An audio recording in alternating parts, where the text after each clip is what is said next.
Hello, welcome back to the GM's Guide. I'm your host, Dan Felder, your kind and merciful GM. Now, today we are going to be continuing with our discussion of Ravenshadow like we always do.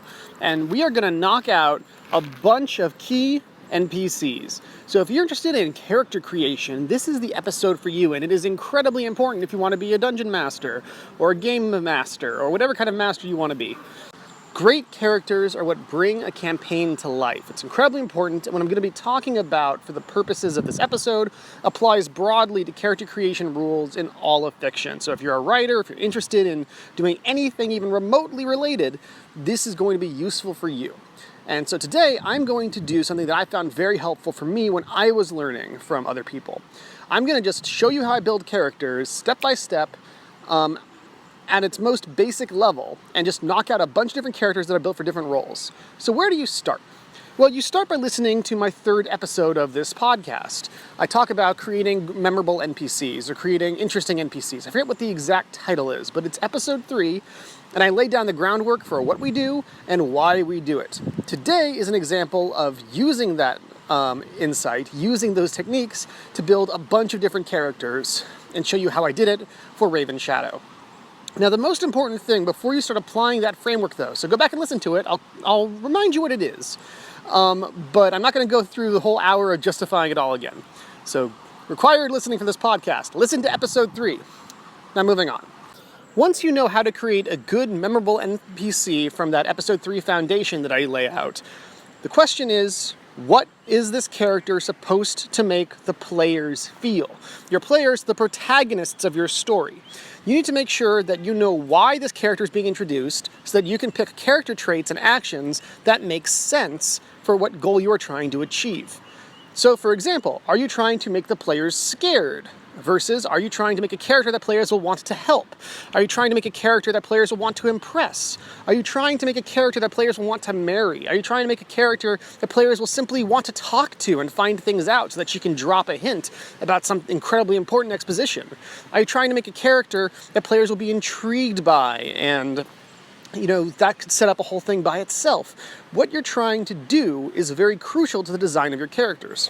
One of my most strong examples of this is Jar Jar Binks.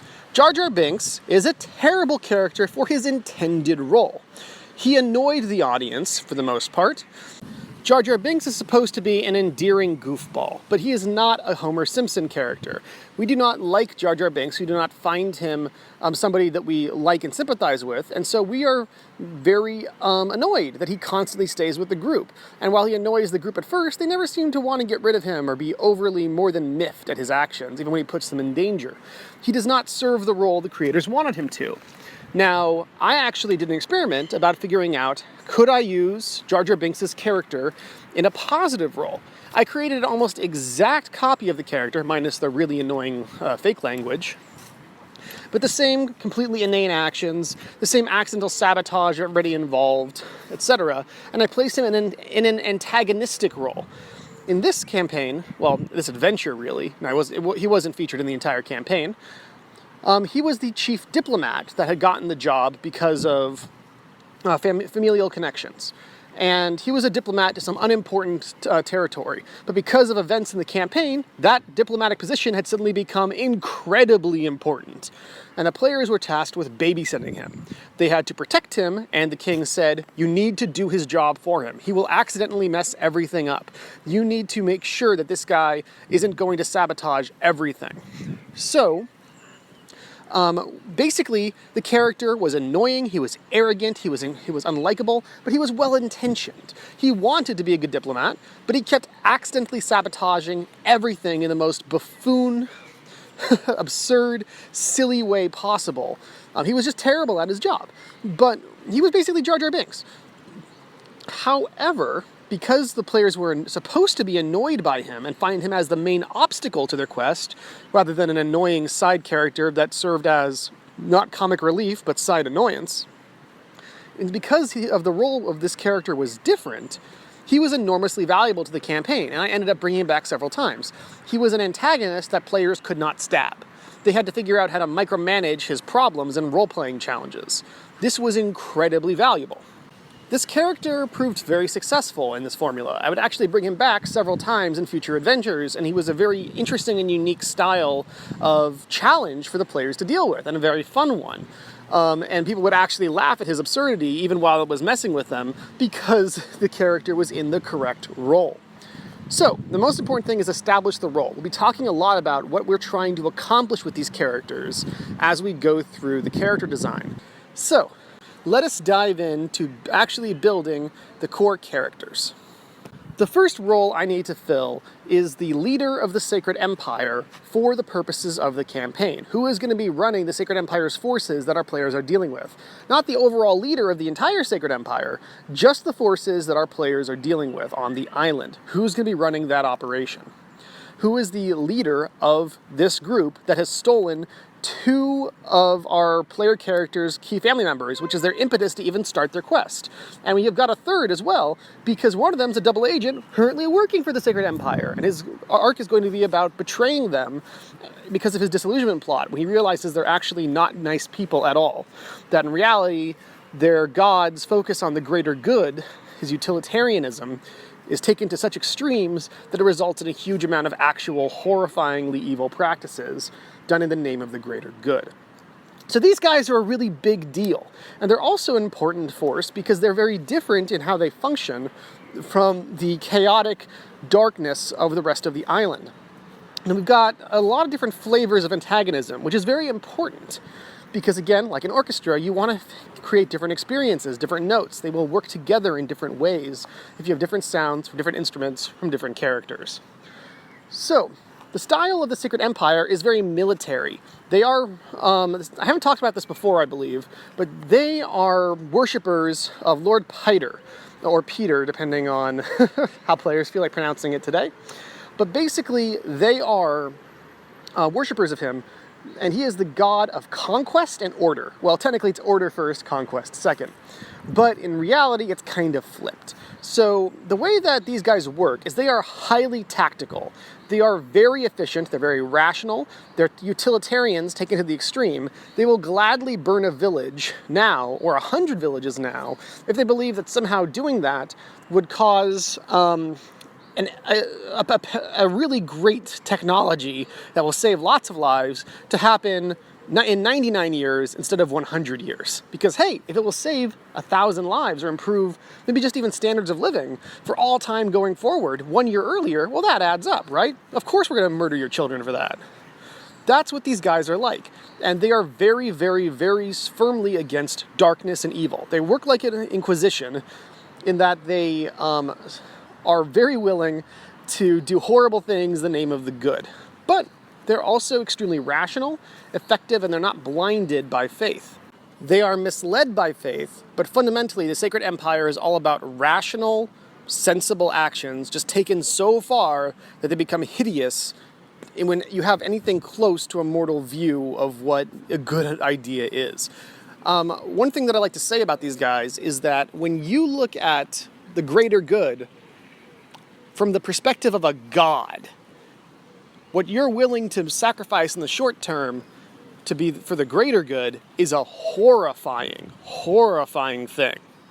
And it goes so far over this tipping point that I would very strongly argue that it's not good at all, greater or otherwise. So the fundamental nature of these guys is that they are efficient, smart, effective, highly disciplined military organization. These guys that their players are going to be dealing with are the strong arm of the church, taking actions that further the tactical interest of the god who commands them, Piter. Their leader needs to exemplify these traits, but they also need to exemplify the tragedy of what happens when good people are turned to bad actions by this type of organization. This means that my character, who is controlling this organization, who is leading them in this area, who has risen through their ranks to become someone entrusted with this operation, should be a deeply noble and good person. So much so that by his mere actions, the players should realize that he's probably a nobler spirit than they are. So I need to go really far with him.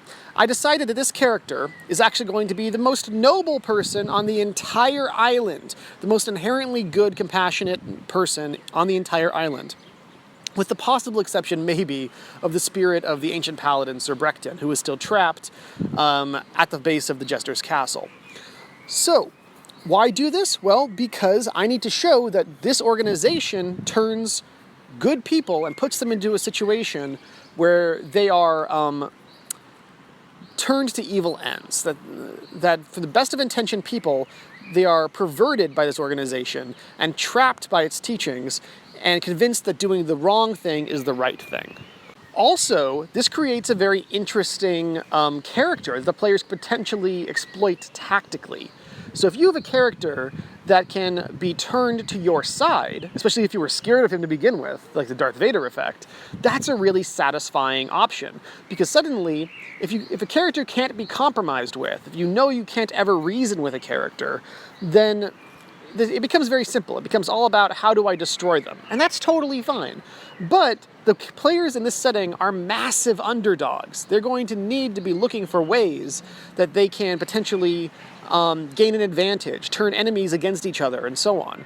And so if the character leading these forces that they're terrified of, who controls their family members, if this person could potentially become an ally under the right circumstances, he's not some irredeemable, awful evil. They could maybe work with him in some way if they were able to show him that he's on the wrong path. That's a very interesting thing role-playing wise. I'm going to leave that door open. I don't know if I intend to make that a very clear or even reasonable option yet, but it's an interesting point to create opportunities for your players via these character designs. If you start with an irredeemable evil and compromising with them would be bad, that's terrible. And also, more importantly, there's not going to be many opportunities to ally with people in this setting. Because again, a lot of their foes and enemies will be dark. They'll be dark powers, corrupted beasts. And you're not supposed to make a deal with darkness in this setting. Remember, our core theme is virtue is worth walking through fire. So if the bad guy offers you a deal, you should not take it. You should not work with the darkness in this setting. That would ruin the themes that we're trying to go for. You don't compromise with the darkness in this campaign. It goes against the core thematic power of the experience we're trying to create. So a good, noble person who's just doing bad things for the wrong reasons, well, maybe you could work with him. And so that's an important piece that I need to put in play. And that's one of the key elements of his noble character. Now let's review some of the major points of our character structure of how to create interesting NPCs that I talked about back in episode 3. The first most important thing is the character should have a surprising contradiction about them that makes players go, that's interesting. I did not expect that. I would like to know more about that. A classic example is a shy, timid, sweet, red dragon. I give an example about how a red dragon swoops down from the sky, you're running for cover, and it bears down on you and says, excuse me, would you mind terribly much if I ate you and took your gems? And you say, yes, we would mind that. She says, oh, I'm sorry, I wouldn't want to hurt your feelings, and starts to fly away. Whenever I've put this scenario to my players, and I've done it with several different play groups, this exact scenario, they almost always go, wait, come back, let's talk a moment, because they're curious.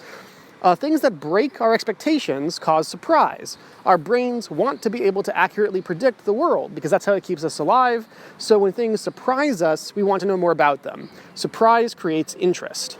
So, what can I do about this Inquisition-like darkness fighting zealous group of church people? What can I do to make this character obviously surprising? How about if he's a tiefling? Now, tieflings are a race of Dungeons & Dragons settings that are basically devils. They're devil-blooded. They're not actually devils themselves, but some of their parents were at some point. Now, they're not just infernal-blooded. They look like devils. They've got red skin, they've got horns, they've got hooves, they've got tails. These guys look like devils, right on the cover. So obviously you can understand why a church group would not want this guy to be in a position of power if they're all about fighting darkness and the greater good. Well, this is important for two levels. On the first angle, I want to foreshadow this key element about the organization, that actually they don't really mind making deals with darkness as a group. They are willing to do the wrong thing for the right reasons. And so they don't really care that this guy looks like a devil as long as he's useful to them. So it's surprising, but it's understandable. You can justify why the world actually does work like this to pay off the interest that you create with the first initial surprise. That's important. And the second thing is, this creates a fantastic justification for why a good, compassionate person is so brainwashed into doing bad things by the Sacred Empire, by their teachings. It's very difficult to explain to players sometimes how somebody might do something that looks so obviously stupid or so obviously bad, even if it's doable in the real world. When trying to work out character motivations, it's not enough to have a real-world example. A lot of things that happen in the real world, if they're outside our experience, we just think that is completely absurd. No one would ever do that. A really good example of that is the very popular currently, as I recorded this, Handmaid's Tale, I forget which one, in which the author actually took a bunch of horrifying things that happened all over the world at different times and just said that they're all happening at the same time in this one location. So people read this and say, oh my God, society could never be like that. Well, actually, everything in the book happened at one point in time. But it's so extraordinary that it's so outside of most of our experiences that it's hard to believe that it's actually true. And that's something that can actually mess with a lot of solid narratives. You need to justify to the players and the audience that this is doable within their own experience, while still providing them with an interesting new take on life. So why would a good, compassionate, noble person believe that when told to torture children or sacrifice them to demons, that commandment is right and he's wrong? Well, what if he believes that the reason he is so revolted by the actions he's told to take by his God is because he believes that he is evil inherently on the inside? That's a powerful theme in a lot of religion, saying, no. You are evil. You are born evil. All your tendencies, all your instincts, those are flawed. Everything about you that goes against what we're telling you to do, that's because you're messed up. Don't listen to your heart. Don't listen to your head. Listen to us. We have the right answer. That is very, very, very, very powerful when executed correctly. And it's a technique that's been used to great harm by a lot of organizations. Not just religions, a lot of organizations. How much stronger does that argument get when you literally have devil blood coursing through your veins? You literally have devil blood coursing through your veins. You have a very strong argument to believe that you are evil on the inside, and you would have a very strong motivation to overcompensate for the fact that you dislike your God's orders, that they feel wrong to you, by trying to execute them so perfectly and so over the top that you can compensate for your inner evil, your inner flaw.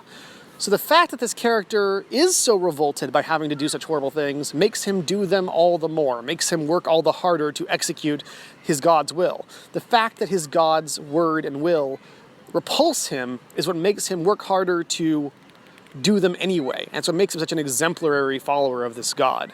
That's why he's been promoted to this important, all-important position. So that's the first component. We've got an interesting character. We've got a basically Inquisition group, though militarized and more rational, being run by a tiefling, a devil, a figure that looks like a devil. And also, he's an incredibly good, compassionate character. That's 2 points of interest. First, oh my gosh, he's a devil.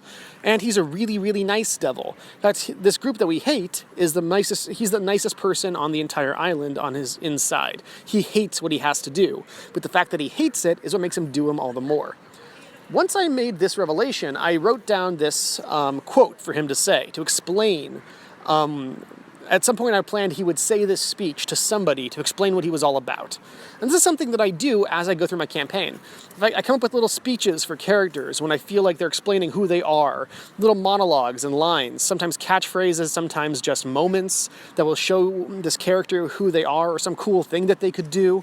And I'll note that, and then later this fills up my idea pool, which we've talked about in previous podcasts. When I'm actually planning the sessions, I will pull from this pool and use some of these things. I don't use all of them. But this one I did use. And his line he was saying went a little something like this. Mercy is a sin. Mercy to the guilty is a crime against the innocent. Mercy and justice cannot coexist. You are either just or you are merciful. My God is just. That was his core idea, that mercy itself is a sin. That if somebody has earned death, if somebody has earned pain, torment, if somebody has hurt others, doing anything less than the just punishment from that, his God's will, is the greatest sin. The impulse to be kind to others, to be merciful to others, is itself a sin. The next stage in creating this character, as with all characters that are relevant, is to make them really admirable, to make the players admire something about them. Now, you don't need to like everything about them, but you need to admire something about them. This is a rule that you can break on occasion, but it's very powerful to make in almost every circumstance, you want the character to be really good at something or very admirable in some way, even if it's just their inner nature. We like spending time with characters that we admire for something. A lot of our favorite villains aren't bad at their jobs. A lot of our favorite heroes and supporting characters are not bad at their jobs. We have a biological desire to want to spend time with people that we admire. And even people we're supposed to hate, the villains, should be worthy foes. Something about them should be admirable. Otherwise, we just get really annoyed with them and we don't like dealing with them. Just as a gamer. You can get away with this with villains sometimes and make a character just rich and powerful and sleazy and just an idiot. But because he's rich, you just hate this guy, you want to smash him down. And that can be a satisfying character. But it's not as thrilling or as grand as what we're going for.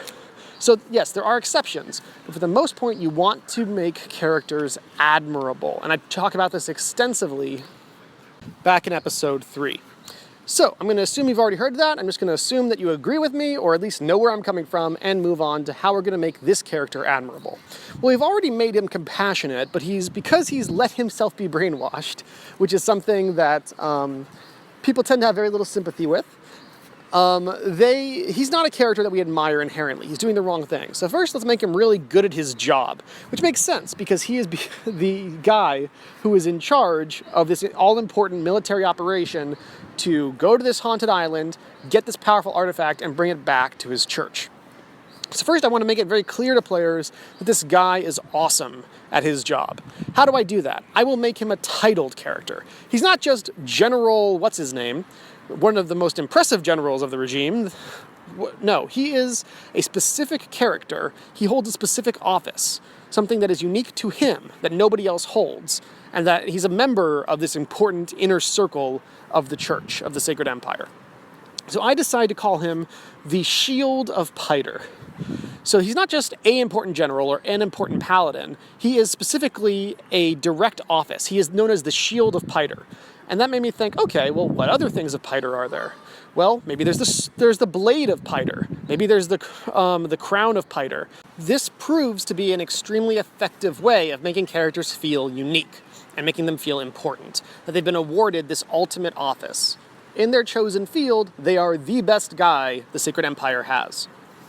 So, with this, I actually fleshed out a whole series of offices. I created 3 maesters who are mostly in charge of administrative stuff. The Maester of War was in charge of creating the grand strategy and planning the operations. He's the guy who said, okay, we should send somebody here to find out and collect what's going on this island and collect this artifact.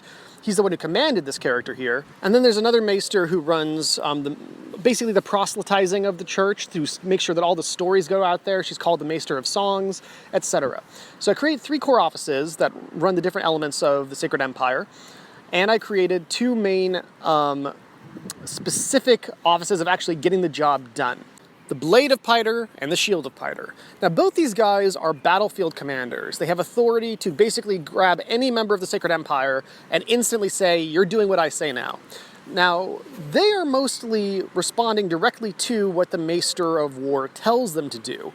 He tells them where to go, what to handle, etc. But they're the guys who actually, once they're there, decide how they're going to do it and execute the tactical level play.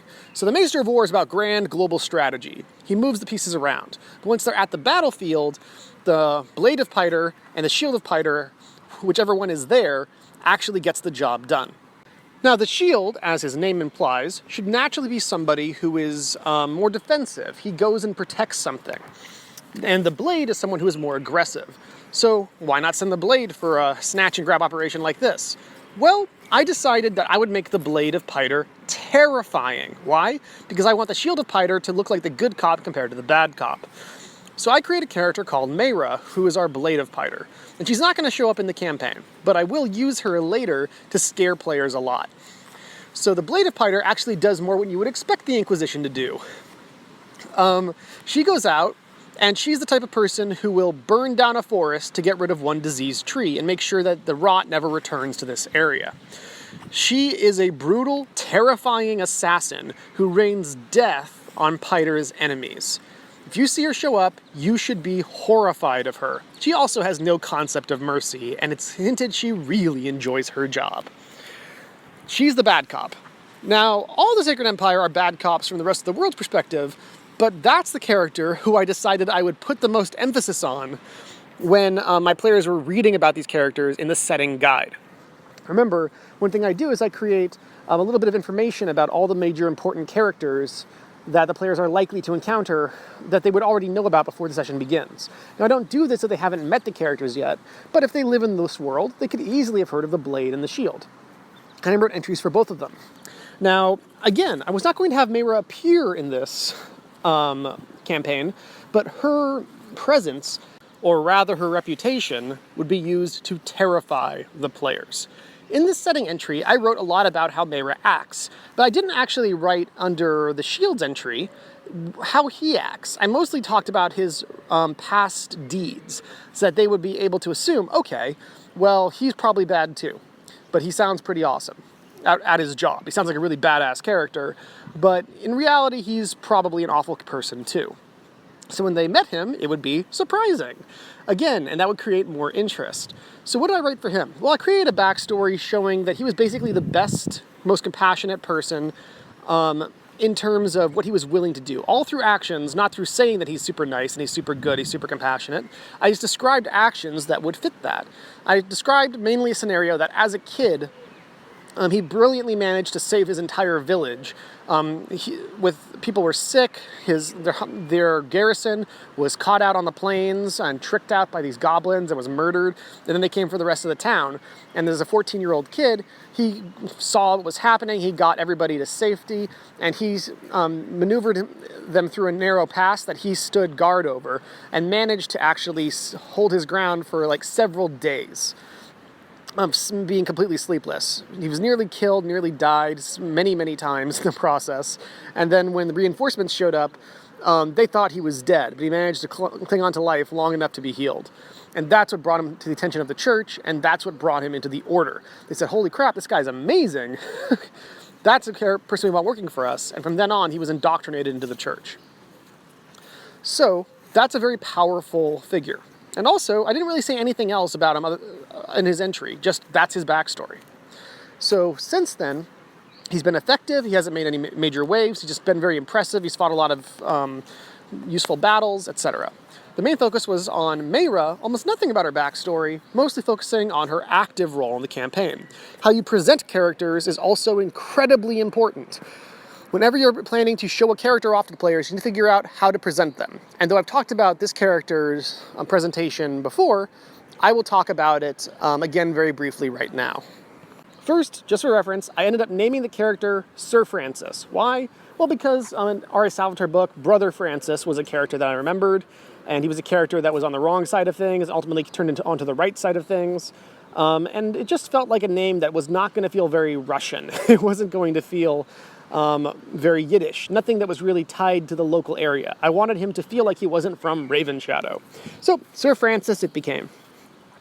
And why Sir? Well, he's a paladin. And I wanted to emphasize that fact, because something that I think is very important in naming characters, and you'll see this going forward, is that the name should, at all possible, help differentiate the character in the player's minds.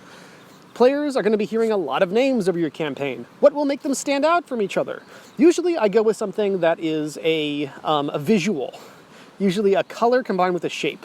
Instead of Thomas Thackeray, can be a little hard to remember, how about Thomas Silverfern? Well, a silver fern You get the image of color of silver, and you get the shape of a fern. It's a sharp visual image, and the silver ferns will stand out in your mind. And if you remember that they're a merchant family, and the name helps you remember that because silver is a precious metal, well, if they're this rich family called the Silver Ferns, players will never forget this. They will never forget this name, at least not anywhere near as fast as they would the Thackerys as the rich merchant family. You say, wait, are the Olsons the merchant family or are the Thackerys? But if you got a warrior family named the Iron Blades, and you've got a merchant family named the Silver Ferns, players will not have much trouble remembering which is which. Now, Sir Francis does not come with a visual image, but what he does come with is a Sir. He is a paladin. He says Sir Francis. Nobody else in the entire campaign is going to be referenced as Sir. He's also a military figure, so calling him Sir fits that. So ultimately, Sir Francis does a lot to stand out. His name is, the Francis part does not sound like from the local island, and the Sir part reminds everybody he's the paladin. He's the paladin we're dealing with. The only other Sir they're going to hear about is the paladin that's no longer around named Sir Brecton. And actually drawing a connection between these two characters and a contrast is something that I wanted to do. So how would I present this guide to the players? Ultimately, I decided on a scene where he would immediately fix a lot of cruel actions they saw going forward. The players would at some point come upon the Sacred Empire holding one of the people that they were trying to rescue prisoner, but not more than one of them, because I wanted players to not jump on the Sacred Empire the very first time they met them. I wanted to foreshadow a future conflict. So, if they're all there in plain sight, you can imagine trying to break them out. But if you're not sure where they all are, then you know, one, we care about these people because we see one person there. We don't want to attack yet until we know where they all are, so we can know where we need to break people out from and that they're not being held hostage against us. That's very important. Very important. So, seeing one of these their families kidnapped people. Remember, we've got two player characters who have family kidnapped by the Sacred Empire. One of them will be chained to a post of some kind, pretty clearly mistreated, bruised, bloodied shackles probably. Look really awful. Nothing horror story-esque, but they've not been treated well at all, and they're being chained in the middle of camp so everybody can see them. That's important. Now, why this character, if they're kidnapping a lot of people, have to figure that out later. But I want it visible, so I'll figure something out. Now, the next thing is the players will be seeing this and they'll be thinking, okay, these people are being nasty, I hate these guys. And then, as they approach, that's when Sir Francis's boat, not immediately, but soon after, while they're doing an inspection of the perimeter and trying to figure out, if there's any way in, what information can we glean. As they do that slowly over the course of an extended period of time, Sir Francis's ship will arrive. And he is actually not with the first party. He's come later to take over the operation. I'm in charge of this operation. Not anymore, you're not. He's the bigger guy coming in. And that way, seeing how the men respond to him will tip off the players that he is very important. Because they were just dealing with these guys, and now all the people that they're worried about are now just showing that they're very respectful of this guy. This is who that they want to impress. So as he shows up, the men, the guy in charge is going to say, it's an honor to be serving under you. As you can see, we've actually doubled the rotation of the perimeter watches. So we're being twice as many watches out there, et cetera, et cetera, et cetera. And immediately, Sir Francis will cut this guy down. And he's going to say, so you're tiring the men out twice as quickly. But sir, you had, this is what you did at the Battle of... That battle was projected to last 2 days, Captain. This operation might take weeks. We can't have men trying to go exhausted on us. What are you doing with that prisoner? It says, I know who it is. Why are they bloodied? And it says, well, she attacked our men when we tried to restrain her.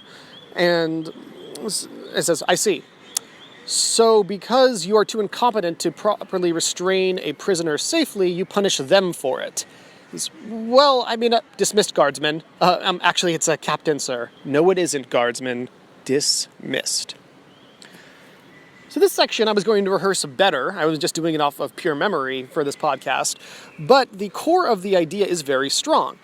The player's already impressed by these guys, and then this guy comes in and shows that he knows what he's doing. He corrects existing mistakes. And also, most importantly, he cuts down this person that has been mistreating one of the player's loved family members, and he does it in a really awesome way. And he shows that he is a compassionate, caring character. He is furious, coldly, at this way that this character is being mistreated. Now, I've talked a lot about how mercy is a sin. It is, when it conflicts with justice. But mistreating a prisoner for no reason, then you are being incompetent. You are being wasteful.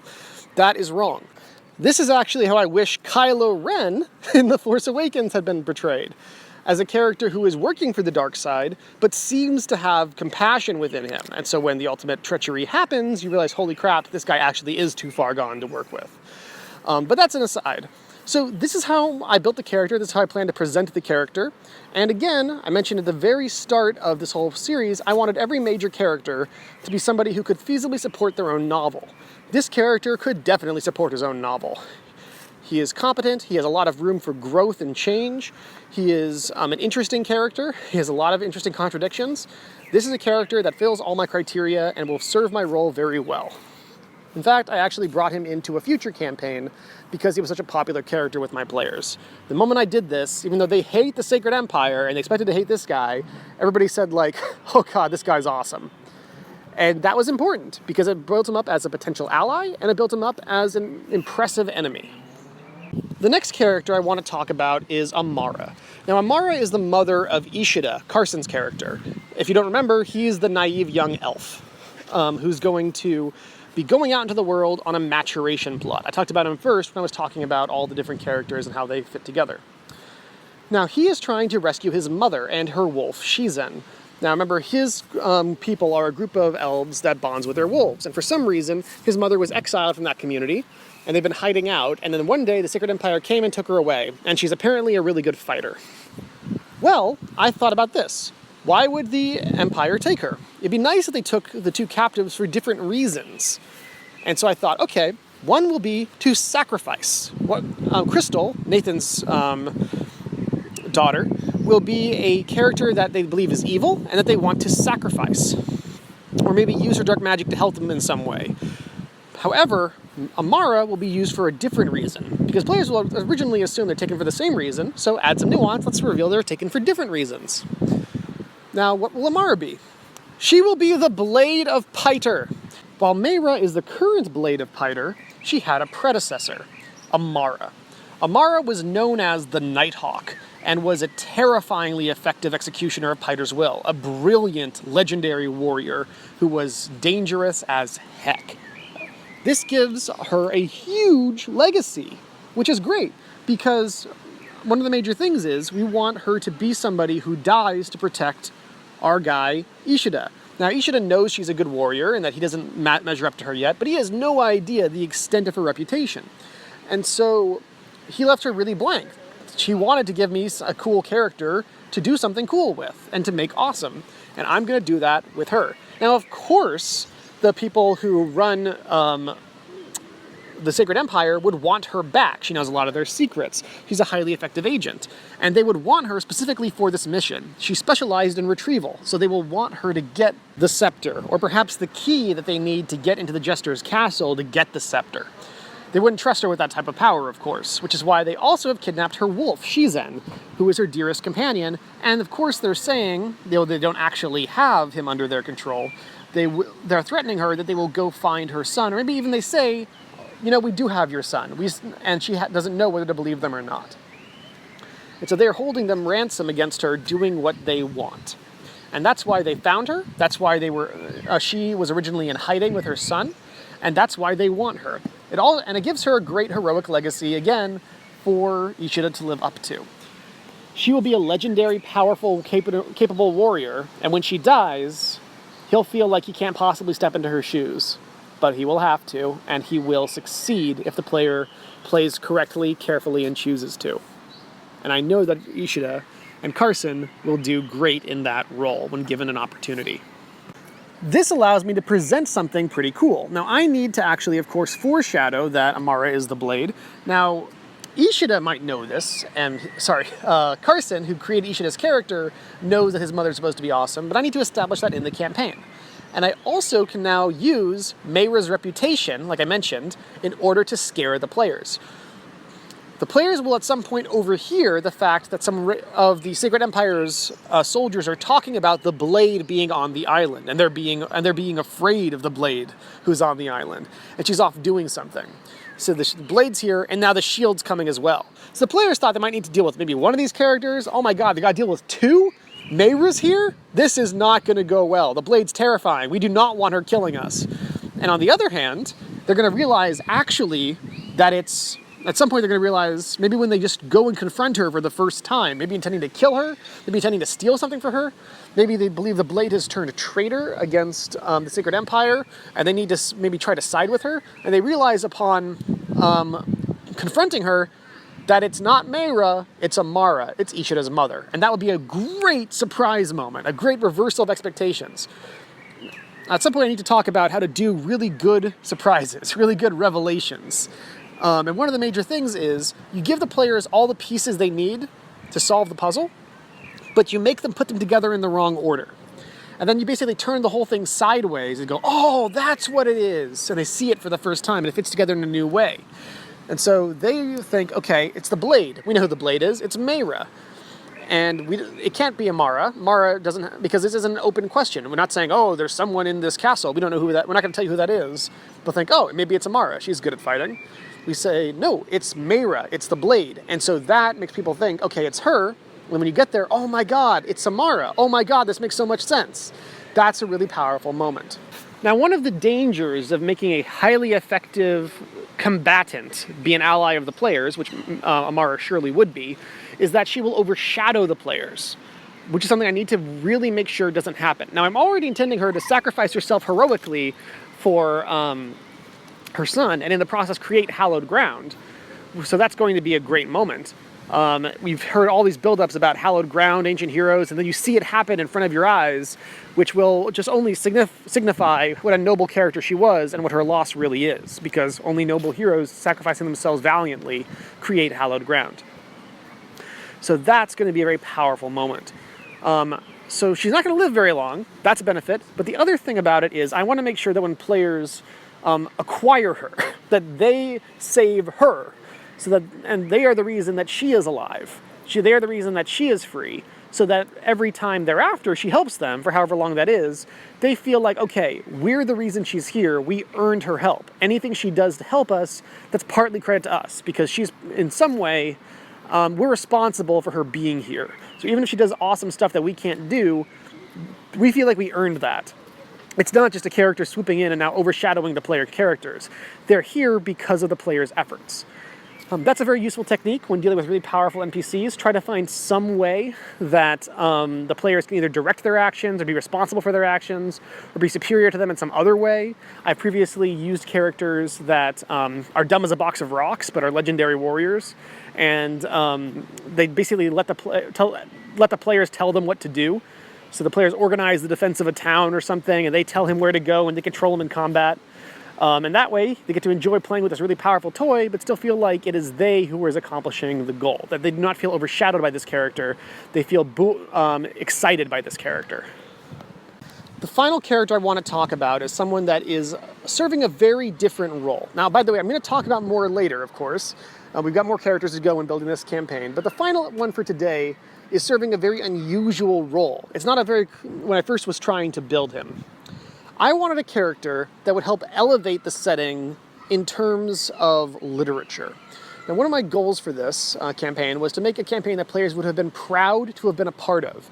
In short, I want to signify to players that they're engaged in something that is more than just the kick-in-the-door style of play. They already know it. I've been upfront with them and telling them, basically, I'm trying to create something really big and something I'm really proud of. But I also want to signify to them that it is those things. So what do? Well, basically, there's a technique you can use that I like to call invocation. Now, the technique I'm about to describe is not something that is new to me. I've not created it. But one thing that I often do with a lot of writing theory is I'm trying to kind of untangle a mess that's been made for centuries. Now, many different writing techniques fall victim to what I like to call the categorization error. What happens is, let's say you're trying to analyze different writing techniques. What do? Well, you categorize them. You say, well, here are a bunch of different plots. Here are a bunch of different types of stories. Here are a bunch of useful literary devices. And what you do is you often categorize things in a way, not because it is useful to categorize it that way, but because it is convenient to categorize it that way. So you tend to categorize things that are a bunch of different techniques that are useful as a package, and really only as a package, in a lot of different boxes that aren't very useful at all. Categorizations and definitions are only useful when they're useful. How powerful and how important something is to define a certain way or categorize a certain way is only relevant in how useful it is to us. So, what's a good example of this? Well, I think a good example here's one from the very top of my head, is actually from Brandon Sanderson's Steelheart. This is a really good book if you haven't read it yet. It's very simple, it's very effective, but it's good fodder for a GM campaign. And so I would check it out. Now, without spoiling absolutely anything, there's a bunch of superheroes and super characters, rather, called epics in the book. And one character is trying to kill them. And so what he does is he groups all these different epics that he's aware of and all the different types of powers that show up. Some of them, there's similar power types. Like some of them can kind of see the future and they usually have these types of abilities, and some of them can make illusions, they have these types of abilities. And one of them asks him, why didn't you group the light manipulators who create illusions with hypnotists who also create illusions? Those are their two major things. They both create illusions. And he says, I like to create categories based around similar weaknesses. So even though somebody who messes with your mind and somebody who just creates illusions made of light both create illusions, they have very different weaknesses because their powers act in such different ways. So he doesn't group based around effects being similar, he groups around the weaknesses being similar because that's what he cares about. He cares about how to beat these people. He doesn't care about academically categorizing what they can do in the most convenient possible, obvious way. And that is a highly effective idea. And so similarly, a lot of literary techniques get bunched into stuff that looks similar, even though it is used in completely different goals and completely different effective ways. So, that little rant aside, let's talk about invocation. Invocation basically says humans do not come to the author in a vacuum. Humans don't come to you empty. They come with a host of other experiences, and you can tap into those experiences. And if you tap into something, you bring out a lot of their emotions and a lot of their feelings and thoughts and associations with that thing. So, for example, if you show somebody a pit that is dark and you're descending into it and there's fire at the bottom, you think, okay, this is not safe. This is hellish. We associate these things with hell. If you show somebody red in America, they think, oh, danger. If you show someone red in certain Asian countries, they think it's much more positive. Red is a sign of luck there very often, or other positive things, which is one reason why you got to be careful about your audience before you start using color symbolism. Now, we can also go a step further, though, and tap into bigger associations. If I say to you right now the words Donald Trump, immediately a bunch of emotions are triggered in association with that person's name. Depending on who you are, you'll think probably very different things about this character, and it will evoke very different things for you. But the point is that I can invoke those emotions by using the cheat code and tapping into that thing. So if I want to invoke a sense of high art beyond the normal, slash and burn style of D&D, what do I want to associate myself with? What is the best thing that I can invoke in the players' minds? I thought Shakespeare.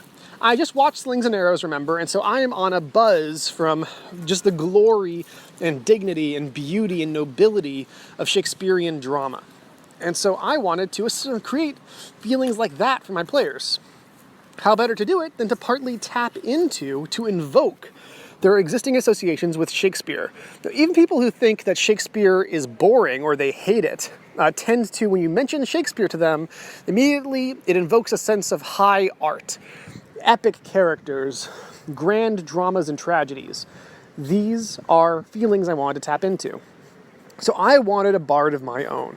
I want a character who could create this. And more than that, the power of the tragedy is what people tend to associate with Shakespeare. Shakespeare wrote a lot of comedies, but he also is most famous, except with one or two exceptions, for his tragedies.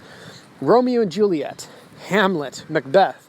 These are the things we often read in high school. And what is more Ravenshadowy than epic tragedy? I believe I mentioned previously when compiling my idea pool that the idea of a author character was creating tragic characters, and know that your life is supposed to end in tragedy, that you're a character in a tragedy, and you're trapped there and trying to fight against that tragic ending, well, that feels like a dungeon master. Now, this character sort of ballooned into the shade that becomes the dark force that is mockingly manipulating everything in these islands and keeps forcing things to tragic, horrifying conclusions. Partly to break the will of people to not become heroes and not want to try to die for hallowed ground, because hallowed ground really annoys these dark powers. It is a threat to them. Casimir would thus become my Shakespearean character, my bard, who wrote great tragedies. Now, what would a dark, powerful character do with that? Well, I really liked the idea of a character who writes stories and they come to life. But that gives him like godlike power. So what would he want to do with that? Well, he'd solve everybody's problems unless he's really evil. And if he's really evil, he's too effective at his job. So I came up with the idea of a character who was a famous tragic author. He was like Shakespeare of his day. He traveled the world. His plays are legendary. He was from centuries ago, but he's not aging because the shade won't let him. He's trapped on this island. He's brought to the jester's court, and he isn't allowed to age. And so what happened was he was given a book to write whatever he wanted in, and the stories would come to life. But no matter what he did, the stories always found a way to end tragically. That he would basically create the characters, set them in motion, and then watch what happened. And they would always end tragically. So I ended up coming up with the idea of him trying to correct a grievous error. One of my major inspirations, of course, for this dark setting was the Ravenloft campaign setting. And I did a lot of research, and I noted some good ideas there. And one of the really good ideas there is the incredibly popular Count Strahd. Now, Strahd is a very, very, very famous vampire. And one of his biggest things is he has a beloved girl that she was marrying his brother, and he killed his brother to try to be with her. And it didn't end well. She ends up killing herself, I believe. And then he sees her again. She's reincarnated or something. He's not entirely sure what happened. And then he tries to be with her again. And again, it doesn't go well. And she dies. And this happens over and over and over and over again for centuries. And so every time he's forced to lose his tragic love again in a different way. And he always tries to learn and always ends horribly again. Well, that's a cool idea. So I thought, hey, Casimir himself. I call him Casimir because I want something that sounded a little bit like Shakespeare. And I also like the song, The Reigns of Castamere. So I thought, oh, okay, Casimir. I'll just go with that. When Casimir got to this island, he encountered a great tragedy. His beloved daughter and his wife are captured and horribly injured. His wife dies, and his daughter is very, very badly injured and taken by the Shade and held prisoner. In suspended animation, basically, because the Shade likes to mess with people. And he really wants this tragic author under his control. So he wants the master of tragedies to partly give him ideas. If your job is to cause tragedies for people all over the world, well, having the world's best tragic author with you, well, it's a pretty good idea. So Casimir's backstory is that he and his wife adopted a wolf who turned into a human. And that she was this lovely person who was very curious about humans and felt like an outcast in her bestial, savage community of wolves. She wanted to be where the people are, the very Little Mermaid to an extent. And so she wanted to become a human. And he takes care of her, his wife and him take care of her together.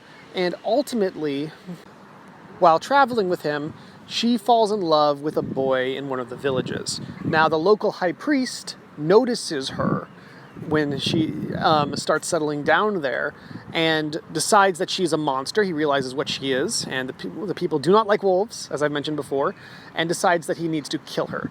So she runs with her father and tries to flee the high priest. He chases her, eventually ends up murdering her and the boy as well, and it ends horribly for them.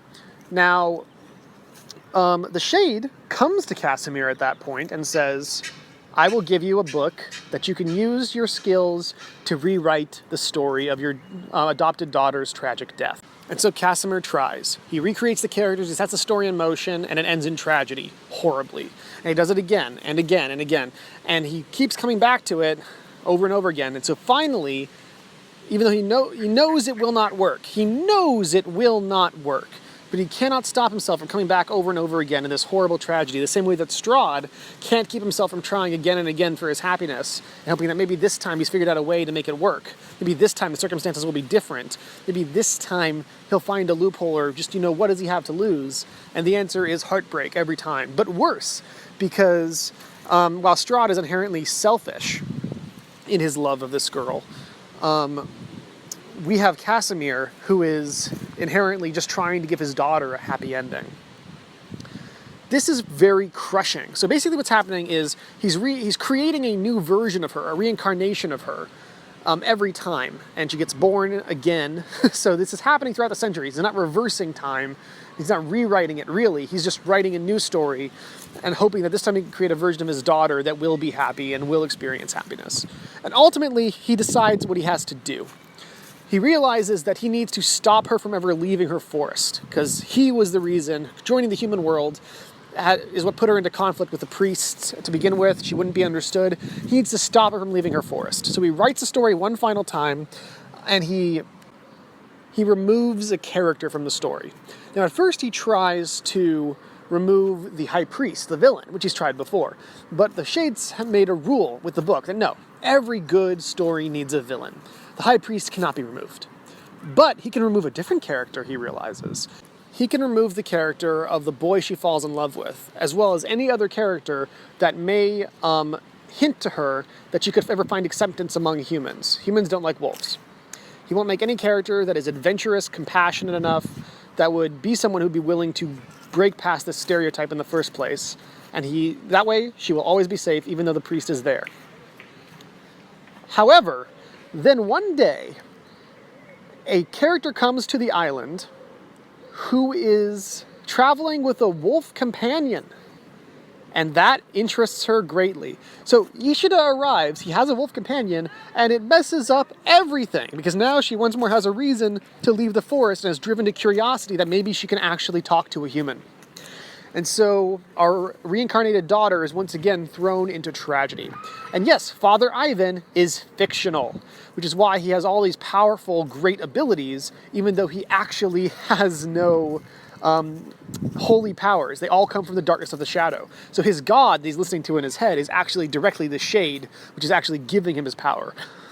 So Father Ivan is very interesting because he's able to actually enter hallowed ground, because even though he's a creation of the dark magics, it's done through Casimir.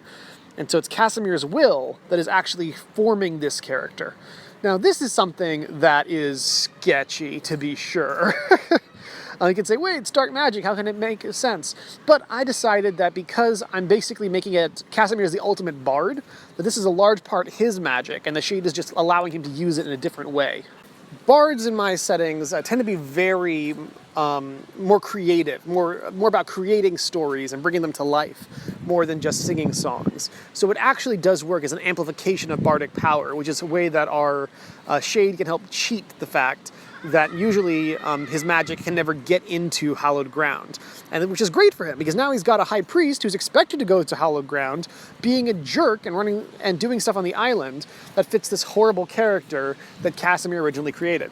Now, one of my rules is that I want to give characters distinct visual features that magnify their character's nature. And that's something that I do whenever I can. I haven't talked about it till now because Sir Francis is a devil. It already shows on his skin that in this context, that's a very distinctive visual feature. And I also give him the emblem of the Shield of Piter, which is a shield embossed on Piter's seal. So, okay, we've got a very clear visual for him. Amara, I can't really mess with her beyond what Ishida's already given me, but I give her the very evocative title of the Nighthawk, the former Blade of Piter. 2 titles right there, really. a moniker on top of the title that people called her. So that works really well. Her distinctive visual feature doesn't really have one because it'd be missing with Ishida's character. Now, on the other hand, I have a new option to give another distinctive visual feature that will let this character stand out in our players' minds and will help remind them what he's all about. Casimir's distinctive visual feature is that he has no hands. Casimir wants to stop himself from ever writing in the book again. And so I decided that to help emphasize and drive home that key element, which also would, by the way, close off any ability of players to try to use a Death Note style cheat to try to somehow manipulate the book, to really say, no one can manipulate this book anymore. I want to close it off as an option. It set the story in motion, but it can't be used to solve any further problems and shouldn't be in the first place. Casimir has decided to never write in the book again, and he has chopped off his own hands to prevent himself from ever doing it again. And that also drives home the horror of the compulsion of what he's been going through.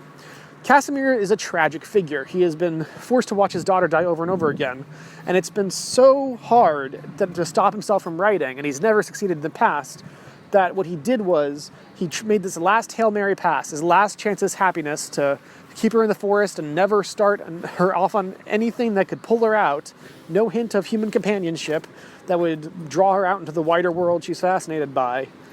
And says, if this doesn't work, I'm just going to stop. And to make sure that he couldn't mess with it again, he couldn't try anything ever again, he cut his own hands off to stop himself once and for all from writing in the book. So, when people think about Casimir, when they first meet him, they'll think, because they won't know he's Casimir, I'm going to make sure, like, oh, by the way, I'm the famous author. No, that'll be a cool thing for them to discover. I'll build up Casimir in the setting, they'll meet this guy, and then later they realize, oh, he is Casimir, which will be a really cool revelation. But when they first meet him, he will be the writer with no hands. The fact that he has no hands will stick out in their brains. They realize, oh my god, it's Casimir and he has no hands. He can't write anymore. That will be really, really cool. Okay, that's 3 characters and 3 very different styles of characters, and we're at about an hour now, so I'm going to wrap things up. Please, if you value this podcast, leave me a 5-star review on iTunes. That makes a huge difference and reminds me that you find this valuable so that I actually can take time out of my crazy game design schedule and freelance schedule to try to make the podcast in the first place. And it helps spread it around as well. So if you find it valuable, hopefully others will too. You can also follow me at Twitter at DesignerDanF. I'm always happy to answer questions about RPGs, writing, game design, whatever you like. So if you got anything there, drop me a follow and drop me a 5-star review. Meanwhile, I've been out in this park for quite a while now, so I'm going to pack it up and head on back. See you next time. Bye.